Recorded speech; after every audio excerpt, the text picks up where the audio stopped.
Ya, segala sesuatu akan mengalami kepunahan, kepanaan.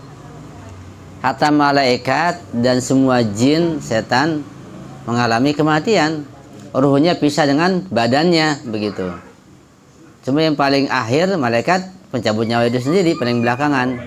Ya, dia mencabut. Iya, mati juga. Iya. Dan masalah pencabut nyawa juga berbeda-beda. Pencabutan nyawa nggak sama, berbeda-beda. Iya.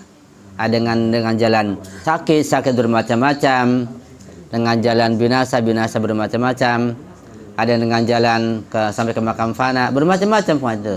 Sehingga kematian jin, kematian malaikat kita nggak tahu bagaimana caranya. Yang jelas semua mengalami kematian, kepanaan, dan pisahnya ruh dari badannya, begitu. Nah, setelah kematian ruh kita kemana? Setelah kematian ruh kita ke alam barzakh. Barzakh adalah suatu alam. Kan ada alam ruh sebelum kita pindah ke alam perut ibu kita. Ada alam perut ibu kita, ya segitu sudah besar perut ibu kita. Alam dunia, sekarang ini kita alam dunia sekian tahun. Kita akan pindah ke alam yang lain, alam barzakh namanya. Alam barzakh pun sementara. Setelah kiamat kita akan pindah ke alam akhirat, alam yang terakhir, alam yang kelima.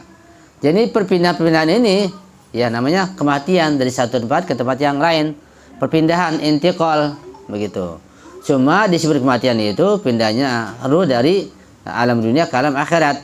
Pisahnya ruh dari badannya itu disebut al-maut. Walaupun yang lain disebut intiqal juga, perpindahan juga. Nah, karena perpindahan dari dunia ke akhirat, ke barzakh sifatnya total, kekal abadi, disebut kematian.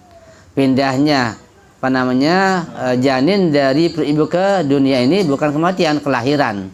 Iya, kelahiran. Walaupun mirip dengan kematian juga sebenarnya, tapi nggak disebut kematian, tapi kelahiran, begitu. Ya.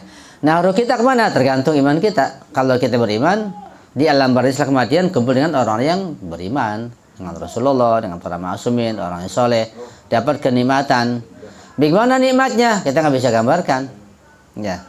Kalau kita makan di dunia aja nikmat luar biasa, kalau kita lagi selera sesuai, padahal cuma sampai tenggorokan doang. Gimana kalau di alam barzakh yang kekal? Gimana dalam akhirat? Nggak bisa digambarkan kenikmatan yang hakiki itu.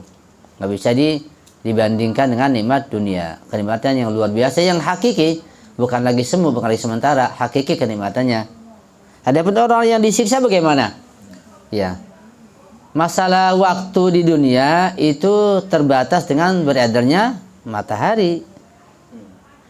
Ketika matahari belum ada dulu dan nanti itu nggak ada lagi matahari, ada matahari lain, ukuran waktu nggak bisa seperti sekarang, nggak bisa disamakan. Bahkan di alam dunia ini masalah waktu buat orang tertentu itu berbeda.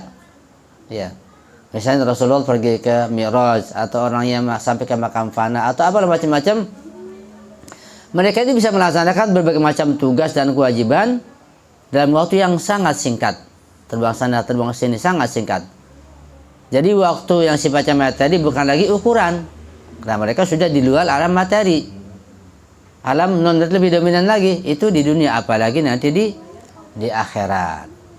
Misalnya di dunia katakanlah kayak Asim bin Barsya memindahkan tahta Balqis Nabi Sulaiman, Raja Ratu Saba dari Yaman ke Palestina sekejap mata kan, bahkan sebelum kedip. Itu gimana? Kecepatan itu kayak apa? Ribuan kilo. Itu di dunia, gimana di akhirat? Gimana di alam barzakh? Nggak bisa digambarkan undang-undang di sana. Nah, jadi kita nggak bisa mengatakan ya nanti orang yang meninggal dulu karena kiamatnya masih lama, mereka siksanya panjang. Yang enak yang meninggal dekat kiamat langsung, nggak begitu.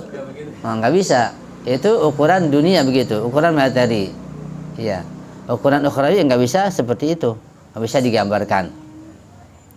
Seperti katakanlah orang-orang yang mendapat duka nestapa yang sangat sakit begitu. Itu berbeda-beda, ya. Ada yang sakitnya waktu kelihatan sebentar, tapi dirasakan lama sakit itu. Ada yang dia lama sakit dirasakan sebentar saja, tergantung keimanan seseorang. Itu kata dalam doa, kita membaca doa nutbah, innahum yaronahu ba'ida wa narahu qariba. Buat orang beriman itu kebahagiaan surga zuhur Imam Mahdi dikit lagi. Selalu ada harapan menunggu, antusias. Tapi orang yang nggak beriman jauh, kiamat masih jauh, kemenangan masih jauh. Mereka senang-senang terus. Buat kita dekat, kita gembira terus, siap siaga terus. Karena kemenangan akan dekat. Itu buat orang yang beriman. Di waktu itu nggak bisa kita gambarkan waktu yang sifatnya materi ini. Itu nggak bisa kita gambarkan, sangat sulit.